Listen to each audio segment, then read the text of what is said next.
the history of Lebanon. Western Asia's Lebanon, also known as the Lebanese Republic, is an autonomous country. Israel and Syria are its neighbors to the south and east, respectively, while Cyprus is to the west across the Mediterranean Sea. Due to its geographic location at the meeting point of the Mediterranean basin and the Arabian hinterland, the nation has a long history and a diverse ethnic and religious population. Prior to documented history, the oldest signs of human habitation in Lebanon date back more than 7,000 years. The Canaanites and the Phoenicians lived in Lebanon, where their kingdoms formed a marine culture that lasted for more than 1,000 years, 1550 to 539 BC. The nation was an important center for Christianity in the Roman Empire after it was annexed in 64 BC. During this time, the Mount Lebanon range saw the establishment of the Maronite Church, a monastic tradition. Later, Arab Muslims took control of the region, but the Maronites were allowed to maintain their faith. However, Mount Lebanon saw the establishment of a fresh religious movement.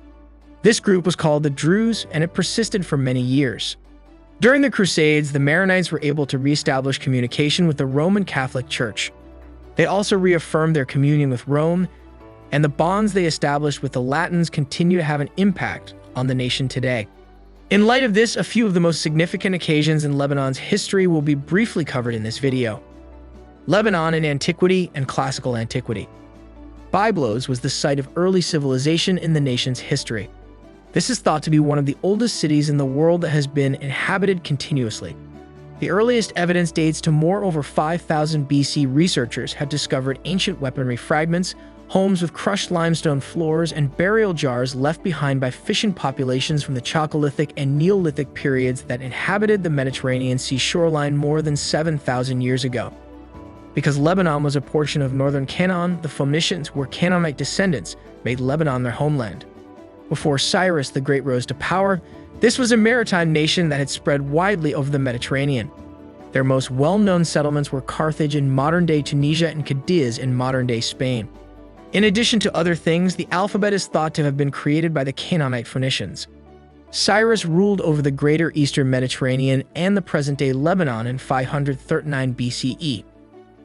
The Second Punic War saw the forced emigration of several Persians to Carthage, which remained a dominant nation. Before Alexander the Great of Macedonia stormed and destroyed Tyre, the most famous Phoenician city, the area was ruled by the Persians for 2 centuries. In 332 BCE, he conquered the area that is now Lebanon as well as other surrounding eastern Mediterranean lands. The region became a part of the Seleucid Empire after Alexander the Great's demise. Christianity was brought to the nation from the nearby Galilee in the 1st century. Along with Syria and much of Antonia, Lebanon developed as a significant center of Christianity. In the 4th century, it was subsequently incorporated into the Christian Byzantine Empire. A monastic tradition that was developed close to the Mount Lebanon mountain range in the late 4th and early 5th centuries placed a strong focus on discipline and monotheism. During the ongoing Roman-Persian Wars, the Sassanid Persians invaded modern-day Lebanon from 619 to 629. The Middle Ages. In the 7th century, Muslim Arabs conquered Syria and installed a new government to replace the Romans. Under this new regime, the Arabic language and Islam predominated, but the inhabitants required some time to convert from the Syrian language and Christianity. The Druze religion emerged from a subset of Islam in the 11th century. There were many adherents of this religion in Lebanon's southern area. The Crusades also took place in this century, and their primary initiators were Latin Christians, most of whom were of French descent. The Crusades' major objective was to reclaim old Roman territories in the eastern Mediterranean. Under the Mamluk sultans of Egypt, Muslim rule was once again established in Lebanon in the 13th century. Thereafter, until the Ottoman Empire established its dominance in the eastern Mediterranean, Lebanon was a point of contention between Muslim tyrants. Sometime in the 11th or 12th centuries, the Mons came from Yemen to Lebanon.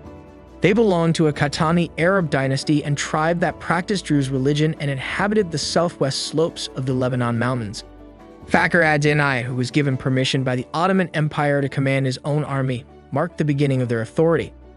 The French Mandate in Ottoman Lebanon. Lebanon was divided into a variety of provinces at this time, including Tripoli, northern and southern Lebanon, Jabal Amil, Baalbek, and the Bekaa Valley. Fakhr al-Din established his power as the supreme monarch of the Druze in the Shuf region of Mount Lebanon in 1590. Eventually, he was given the position of Sanjak, governor over a number of Ottoman regions with the duty of collecting tax. He established a fort as far inland as Palmyra and increased his control over a sizable chunk of Mount Lebanon. However, he was apprehended in 1633 for overreaching on the orders of Ottoman Sultan Murad, and he was put to death in April 1635. After the Battle of Ain Dara, the Shihabs supplanted the Mons in 1697 and ruled Mount Lebanon until 1830. Around 10,000 Christians were killed by the Druzes in an intercommunal conflict around 1860. After then, the Reglement Organique, a European-Ottoman pact, led to the Mount Lebanon Mutasarrifate replacing the Emirate of Mount Lebanon, which had existed for about 400 years. The Mutasarrifate region and other nearby areas, which were predominantly Sunni and Shia, were included in the Greater Lebanon in 1920 as part of the French Mandate of Syria and Lebanon. After the Mutasarrifia dictatorship took away some areas that belonged to the Principality of Lebanon and transferred them to Syria, France re-established Greater Lebanon on September 1 of that year. France established the Lebanese Republic on September 1, 1926, and a constitution was enacted on May 25, 1926, establishing a democratic republic with a parliamentary style of government. On November 26, 1943, Lebanon attained independence under the control of the Free French administration. Since its independence, Lebanon has seen alternating periods of political stability and chaos along with wealth based on the city's position as a regional hub for trade and banking. Civil War in Lebanon. The rising sectarian strife led to the start of a civil war in Lebanon in 1975. A coalition of Christian organizations battled the Palestinian Liberation Organization, PLO, Muslim militias, and left-leaning Druze during the Civil War. A Syrian Arab deterrent force was founded by the Arab League in October 1976 with the goal of bringing peace to the nation. The Israeli invasion occurred in 1982. The PLO attacks against Israel from Lebanon led to this. An international force consisting of American, French, and Italian troops was stationed in Beirut to supervise the PLO exit. However, following a deadly bombing strike the previous year, the unit was disbanded in 1984. Due to divisions between Christians, Muslims, and Syrians, the Parliament of Lebanon was unable to choose a leader. As a result, a Saudi-Moroccan-Algerian committee was established to address this problem following the Arab League summit in May 1989.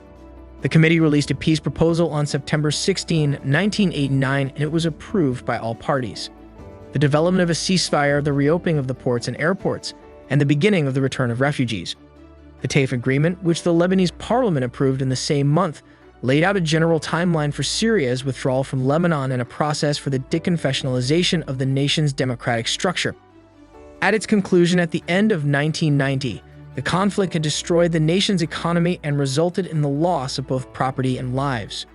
The battle forced about 1 million people to flee their homes, and some of them never returned. The TAIF agreement has not yet been fully implemented, and the country's political structure is still split along sectarian lines. Some areas of the country were left in ruins. Several elections have been held in Lebanon since the war ended. A large portion of the militia has also been weakened or disbanded. The Lebanese armed forces, LAF, have extended the reach of the national government to almost 2/3 of the country. The country's internal political structure underwent major transformation in the early 2000s. This is the end of this video. You feel it nice? Make sure to give your valuable response in our comment section below, and don't forget to subscribe to our YouTube channel for more videos.